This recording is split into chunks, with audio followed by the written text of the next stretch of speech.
Catch छोड़ो और match हारो, ये कहावत तो सुने है ना।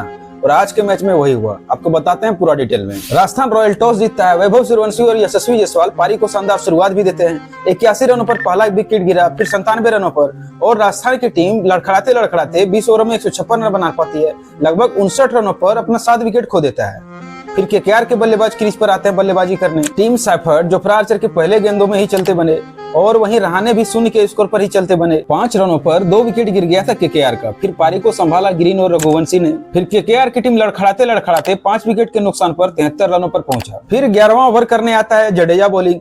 ओवर के लास्ट गेंद पर रिंकू तभी 8 रनों पर खेल रहा था। लास्ट बॉल में शॉर्ट थर्ड मैन के पास कैच उठता है और फिर बर्गर ने वो कैच ड्रॉप कर देता है। और फिर रिंकू सिंह ने पारी को संभल कर खेला और 2023 के बाद अपना पहला 50 लगाकर इस टाटा आईपीएल में केकेआर को पहला जीत दिलाया। इसीलिए बोला जाता है ना कि कैच छोड़ो और मैच हारो।